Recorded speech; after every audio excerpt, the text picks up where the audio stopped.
In a strange world, everyone receives a blessing from a certain animal god upon turning 16. Today, Sophia Leela is called to the front of her class to receive hers. As she nervously shuffles forward, she silently runs through the many abilities she might gain from the animal gods, each blessing unique and powerful in its own way. When she finally reaches the front, her instructor gestures to a spread of floating cards and encourages her to pick one, explaining that it will determine which animal god will bestow their blessing upon her. Her heart pounds as she begins to panic. She silently begs not to be given any ability that would make her stand out. She'd rather receive something simple, like the mole god's gift of night vision, something that's simple and safe. Eyes shut tight, she reaches out and hopes for the best. But when she opens them, she finds the card of the gorilla god staring back at her. The next day, Carissa and her group of friends approach Sophia, curious to know which god chose her. They poke fun at her, claiming even the bird god wouldn't bother giving her a gift, or that she lacks any form of charm to be chosen by a god like the peacock. Despite their taunts, Sophia says nothing. She keeps her blessing to herself, refusing to reveal the truth. Eventually, the girls lose interest when they hear that Luis has returned to campus. They rush off to find him, leaving Sophia alone in the classroom, finally free to eat her lunch in peace. Sophia studies at a prestigious royal academy meant to educate the sons and daughters of nobles and other elite families. The school claims its mission is to mold future leaders and model citizens of the state. In reality, most students are only interested in securing their future comforts. The boys network for business opportunities. The girls hope to marry into power. Few care about the real achievement of leading the country to prosperity. Sophia, the daughter of a count from a remote and unimportant territory, holds little social value. No one tries to get close. There's nothing to gain from befriending her. She sits beneath the shade of a massive tree and pulls out her lunch, but the moment she picks up an apple, her fingers accidentally crush it with terrifying force. Her eyes widen in horror as she stares at her hand, realizing she still can't control the strength granted to her by the gorilla god. Since yesterday, she's broken everything she's touched, leading her to believe it's the newly acquired ability. Yesterday, after the ceremony, Sophia had quietly approached her instructor, revealing the card she had drawn. Upon seeing it, the instructor's eyes widened in amazement. With a reassuring smile, he told her it was a rare and powerful blessing, the gorilla god's card, one that only appeared once every 50 years. Those chosen by the gorilla god gained sudden and overwhelming combat prowess. Their strength surged to 7 times that of a normal human, and even their grip became 10 times stronger. Sophia's legs gave out and she collapsed to her knees. This was not the kind of ability she had hoped for. She never wanted to stand out and never asked for something so destructive or difficult to control. Before she could say anything more, the instructor suddenly asked her to return the next day for a private meeting. He refused to say why or provide any details, only hinting that it was important. As Sophia eats her lunch beneath the giant tree, her thoughts wander back to her instructor's sudden request. She tries to enjoy the quiet moment, but curiosity gnaws at her. A rustle above pulls her attention away. A squirrel scampers down the trunk and darts across the grass, stopping right in front of her. Its tiny eyes are fixed on her, unblinking and curious. Sophia observes its odd behavior and wonders if the little creature has had anything to eat yet. Reaching into her lunch bag, she offers some bread and gently lays it on a handkerchief before standing up. As she walks away, the squirrel doesn't touch the food. It just watches her leave, unmoving and oddly still. The day drags on, and the weight of her earlier thoughts refuses to leave her. Eventually, the final bell rings. Instead of heading home like everyone else, Sophia finds herself inside the headmaster's office. She learns what her instructor had mentioned the day before. The Royal Knights have expressed interest in her to join their ranks. Then a note is handed to her, outlining the steps she would need to take, such as the entrance exam. The headmaster speaks of duty and potential, praising the rarity of her ability. He emphasizes that the strength granted by the gorilla god is too valuable to be wasted. Historically, all known bearers of the blessing have served as knights. Internally, Sophia begins to unravel. She never wanted attention and certainly no expectations. The idea of being forced into something so public and demanding fills her with dread. She fears disappointing her family. Her mind conjures absurd consequences, like being sent to teen jail or shaming her parents on a grand scale. Despite everything, she remains composed. She accepts the information and gives the impression of willingness. Sophia quietly pleads with the headmaster to keep her ability a secret. The headmaster agrees, misunderstanding her request as a sign of humility and excitement. He even promises not to mention the Royal Knights scouting her, assuming she simply wants to reveal it once she becomes a knight. After the meeting, Sophia returns to her usual lunch spot under the large tree.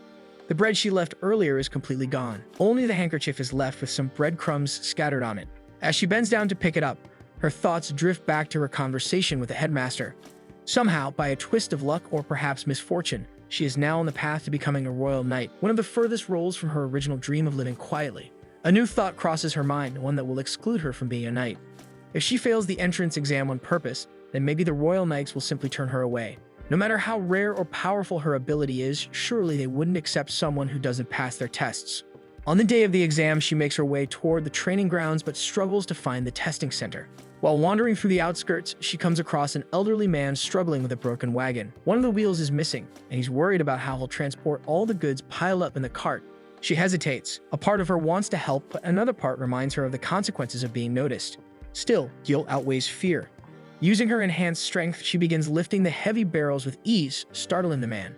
She carries the goods to the next town, and by the time she returns, she's completely lost. It's then that Louise appears. He recognizes her confusion and approaches. Sophia is stunned, not just by his sudden appearance, but by his face. It's the first time she finds herself genuinely taken aback by someone's beauty. She stumbles out an explanation and admits she's supposed to be at the Royal Knights training grounds. Louise points her in the right direction, and before she leaves, gently wipes her face. The unexpected gesture leaves her frozen in place. Louise, however, remains calm, casually wishing her luck and mentioning they'll see each other later. His words puzzle her, but she decides not to dwell on them just yet. Once she reaches the training grounds, she changes into the required sportswear and quickly realizes that she's the only girl there. Her plan to fail lingers in the back of her mind, until she notices Louise make an entrance and announce that he will be proctoring the exam. The first test begins with a simple challenge, a 100-meter dash to assess the candidate's speed. A boy named Isaac raises his voice to go first, volunteering without hesitation. From the sidelines, Louise casually observes, his sharp gaze noting the strength in Isaac's well-toned legs. The air grows tense as he prepares to run. When the signal is given, Isaac surges forward with explosive force. His body moves like clockwork, controlled, focused, fast. He finishes the dash in an astounding 9.9 seconds, drawing gasps and murmurs from the crowd. Even Sophia is impressed. With the bar set so high, she quietly readies herself for failure. Maybe this will be enough to get her dismissed. Finally, it is her turn, and she walks toward the track. A few of the examinees snicker as they notice her odd, slightly awkward starting stance. She ignores them. All she wants is to complete the race, fail, and leave unnoticed. But the moment her foot pushes off the ground, something changes. In an instant, the gorilla god's power flows through her. Her muscles tighten, her legs propel her like a cannonball, and she rockets forward at inhuman speed. Before she can even process what's happening, she's past the finish line and crashes into the wall at the far end, leaving a hole in it. Silence falls. The crowd stares, stunned. Even Sophia stands there, staring back at the wreckage, breathless from the sudden burst of strength. A quiet realization flickers in her chest. She enjoyed that moment. She released her power. The thrill makes her feel uneasy, since the gorilla's power is growing on her. The next challenge is repelling. The towering height of the tower looms even from the base, and once Sophia reaches the top with the others, the sheer drop is worse than she expected. While the group hesitates, debating who should go first, a confident boy named Eddie volunteers. He descends swiftly, even performing a stylish flip before landing safely. Sophia glances around only to find Isaac off to the side, clearly shaken. He's cowering slightly, his face pale. She approaches and he admits his fear of heights. Sophia calmly suggests they go down together, with her leading, so if anything goes wrong, she can catch him. Surprised by her willingness to help, Isaac goes up to the rope, happy to know he has found a friend in this challenge. As they make their descent, Isaac freezes again, realizing that even with Sophia, it is still scary. Suddenly, a gust of wind throws him off balance. His rope jerks violently, the safety latch snaps. Sophia's instincts kick in. She grabs Isaac mid-air, noting briefly how light he feels in her arms. But their combined weight strains the anchor, and the screws rip out of the wall.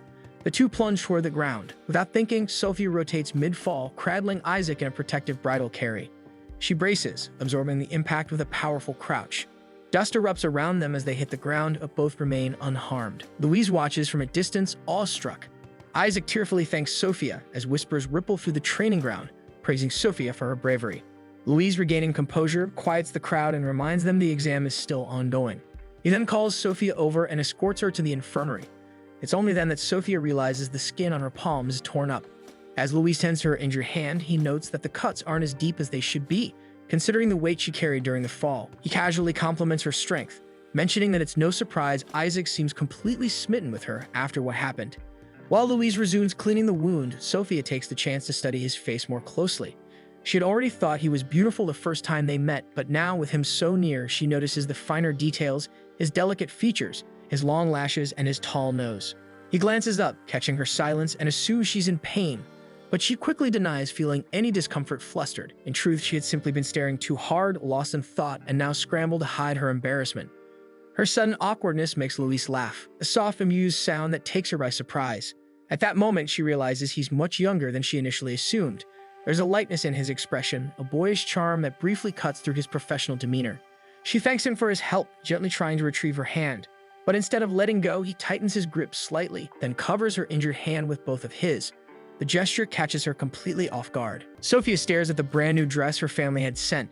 She had messaged her parents asking for a dress for the upcoming party, but had hoped they would send an old one she could quietly blend in with. In truth, she has no real desire to attend the event, but worries that not showing up might invite backlash from her peers. With a heavy sigh, Sophia closes the lid of the box, deciding not to wear the bright red dress. The color is too bold, too attention-grabbing, and she wants nothing more than to avoid standing out. When the night of the party arrives, Sophia stands awkwardly in a corner wearing a simple blue dress she has owned since middle school. The dress feels safe, familiar, and most importantly, forgettable. As she keeps her head down, Carissa spots her across the room. With her date in tow, she approaches, a glint of mockery already forming in her eyes. Carissa immediately recognizes the dress and points it out loudly enough for others nearby to hear. Her date, Leo Hart, politely introduces himself to Sophia, but the moment is short-lived. Carissa quickly reminds Sophia that the party is meant for those who have partners, implying that Sophia's presence without one is an embarrassment. After a few more biting comments about her outdated dress and lonely appearance, Carissa leaves, her laughter trailing behind her. Feeling utterly humiliated, Sophia turns toward the exit, regretting her decision to come. She picks up speed, desperate to disappear, but in her haste, she bumps into someone. Looking up, she sees Louis standing there, concern etched across his face. He immediately notices her teary eyes and stops her from rushing away. Sophia tries to brush it off, claiming she simply has something in her eye, but Louis doesn't seem convinced. When he insists on escorting her to the infirmary, Sophia hesitates and then confesses the truth. She was leaving because she didn't know the party required a partner. Hearing this, Louis smiles warmly. After some time, they re-enter the party, this time as partners. The entire room falls into hushed whispers, all eyes on them. Louis, ever casual, tells her that he hadn't heard about the partner rule either and is glad he found her when he did. Sophia realizes through the whispers and glances around them that although many had asked about Louis attending, no one had dared to actually invite him. They only wanted to see who he would choose. As the two chat comfortably, Carissa and her friends watch from a distance, seething. Determined to bring Sophia down, they devise a plan. Carissa's friend approaches Sophia under the guise of friendliness, offering her a drink, but accidentally dropping it at the last moment. Quick reflexes save the day. Sophia deftly catches the cup without spilling a single drop, leaving the girls stunned. Thwarted, they retreat, grumbling among themselves. Louis, having observed the entire scene, praises Sophia for handling the situation so gracefully. His compliment leaves her a little breathless, and she gathers her courage to ask why he was so serious earlier when he insisted they go back into the party together. Lowering his voice so only she can hear, Louis shares a grim piece of information. He received intel that there might be a bomb buried somewhere in the area. While it could easily be a prank, the presence of so many noble children makes it a credible threat. He explains that the knights had advised canceling the event, but the nobles had stubbornly refused, believing it to be nothing more than an empty scare. Since he is also a student, Louis explains that he, Isaac, and Eddie have already begun investigating the bomb threat. He then invites Sophia to join them in their search. Feeling a strong sense of responsibility as a junior knight, Sophia quickly agrees.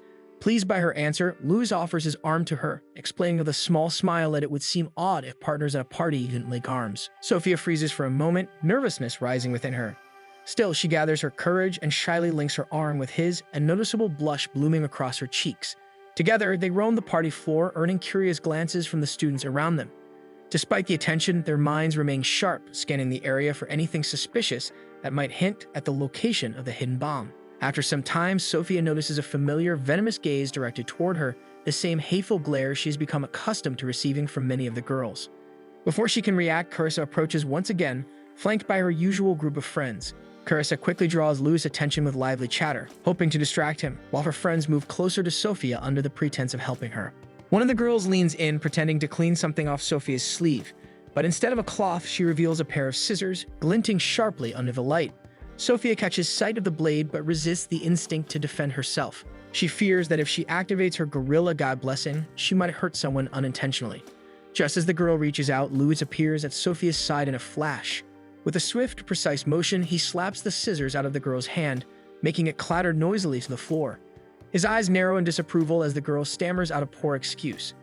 Sophia quickly steps between them, trying to defuse the situation, but Louis notices that her sleeve has already been cut. As Sophia reassures him that she's unharmed, she stumbles over her own dress, the fabric tearing with an audible rip. Without missing a beat, Louis catches her in his arms, wrapping his suit jacket protectively around her shoulders. Sophia finds herself pulled close to him, cradled securely in a bridal carry. Her face burns in embarrassment, acutely aware of their intimate position as whispers and gasps ripple through the watching crowd. Without saying a word, Louis carries her out of the party hall. Once outside, Sophia grows increasingly uncomfortable, wondering how long and how far he plans to carry her.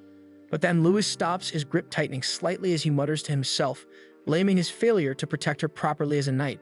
Startled by his self-loathing, Sophia hurriedly insists that it was her own fault for tripping, and that he shouldn't blame himself. She reminds him that she's also a knight and should be capable of protecting herself. Louis stares at her for a long moment, then a soft smile blooms on his face. He suggests that they head into town to buy her a new dress, but Sophia panics and refuses, quickly claiming she has a spare. Back in her dorm room, Sophia pulls out the red dress her parents had sent earlier. As she unfolds it, she realizes just how extravagant it looks. A heavy feeling of regret settles over her. Sophia considers not re-entering the party, but as she thinks of how Louis defended her earlier, she feels she needs to at least show up so he won't worry about her absence. Casting her embarrassment aside, she wears the red dress and dashes back toward the party. As she heads down the stairs, she spots Leonhard, who instantly recognizes her from earlier. Sophia questions why he isn't with Carissa, and as Leonhard approaches, he admits that Carissa abandoned him to hang out with her friends. Sophia quickly thinks of ways to reunite with Louis, but Leonhard keeps her occupied, making awkward advances.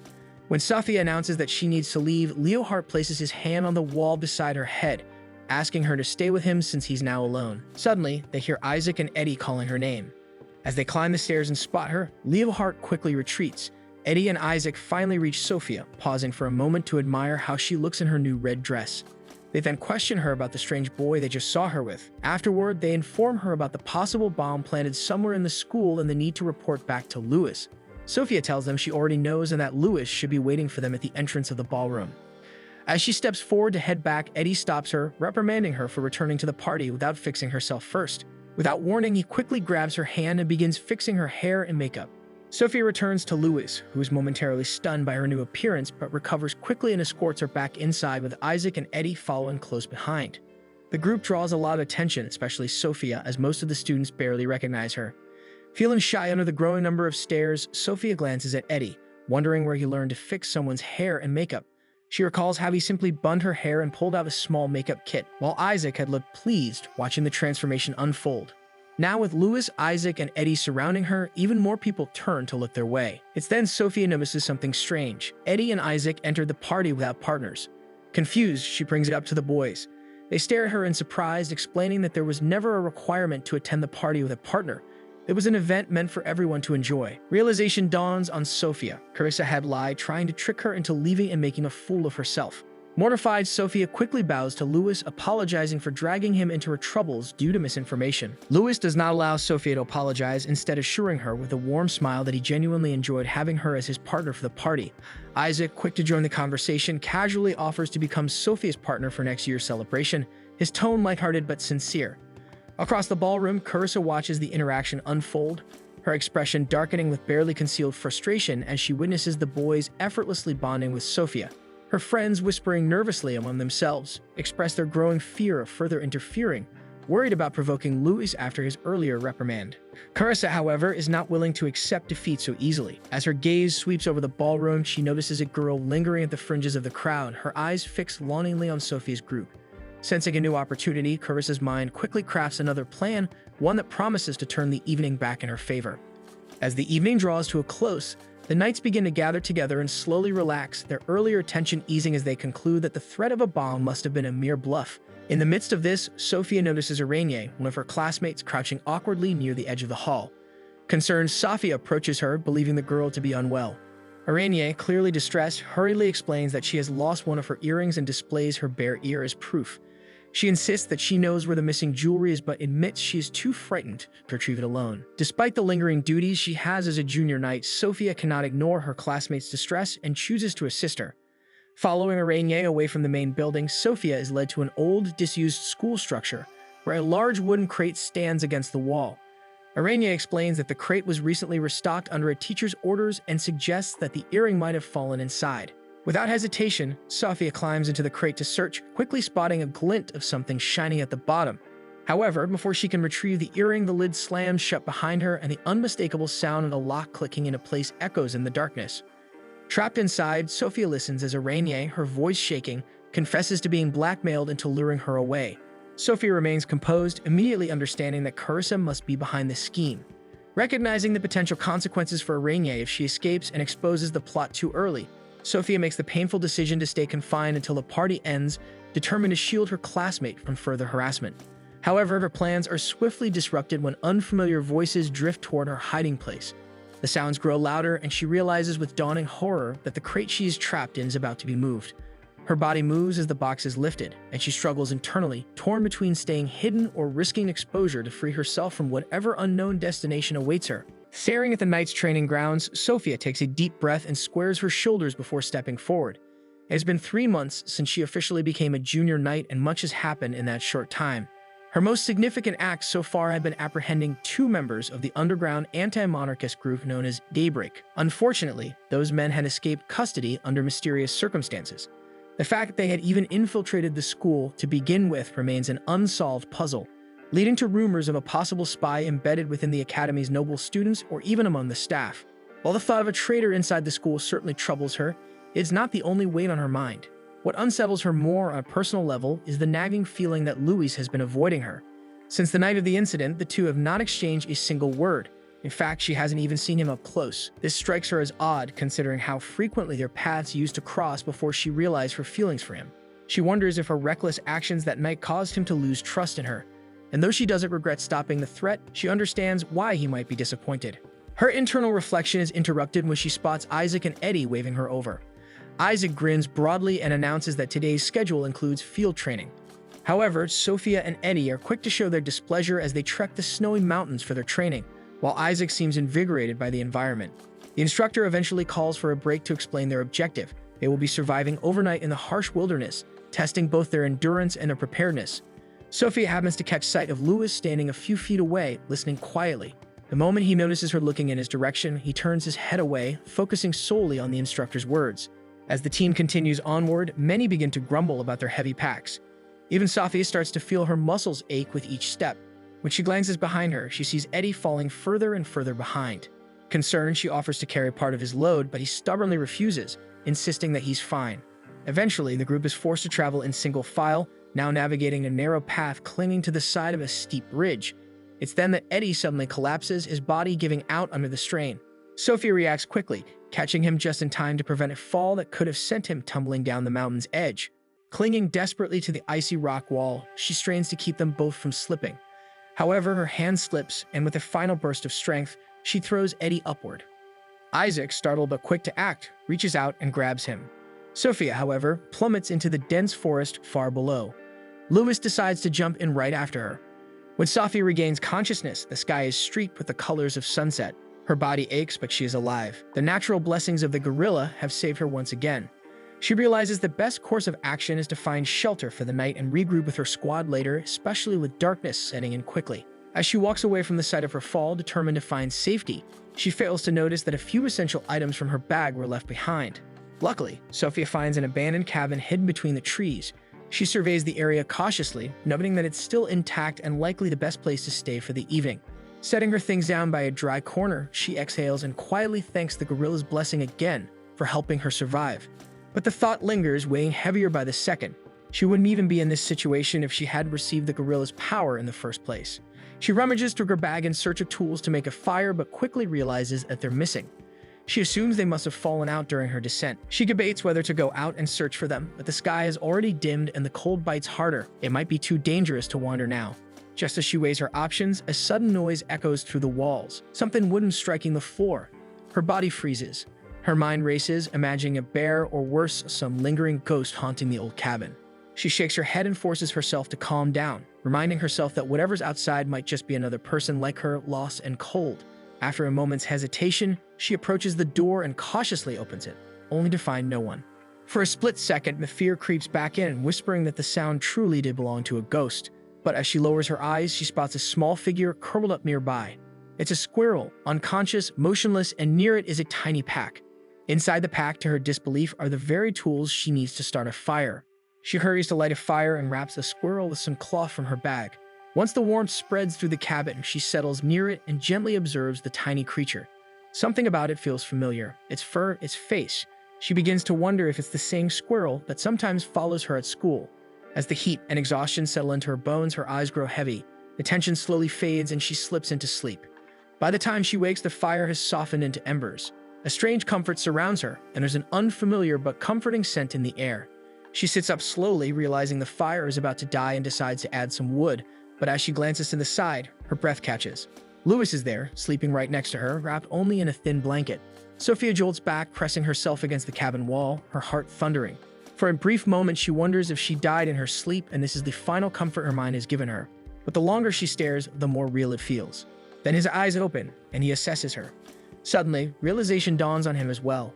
He quickly tightens the blanket around himself and turns away, sitting up, clearly embarrassed. Sophia, still stunned, hears him request something politely and immediately dashes out to look for his belongings, which he claims are near the cabin.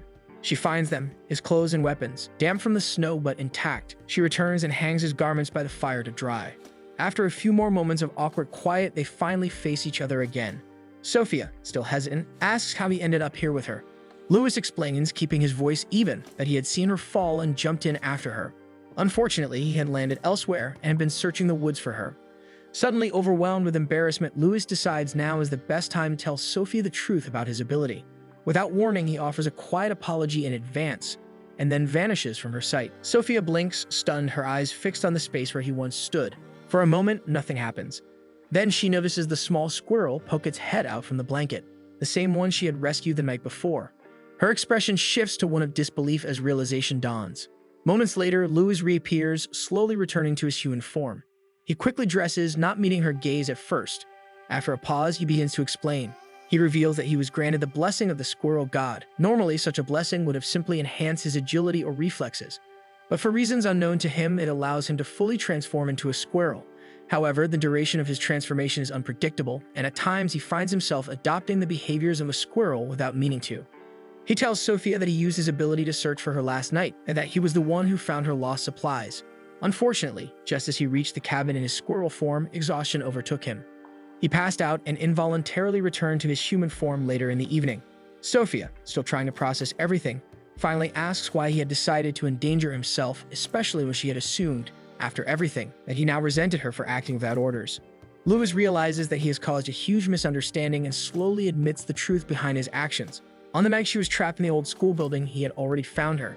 He had been with her the whole time in squirrel form. He was the one who stayed by her side, the one she shared her bread with. The realization hit Sophia like a wave.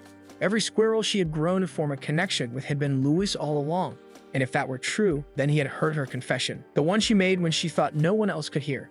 A flood of dread rushes in, but Louis, seeing the panic on her face, speaks before she can react. He apologizes earnestly, assuring her that it had never been his intention to eavesdrop. He had only wanted to find her that night.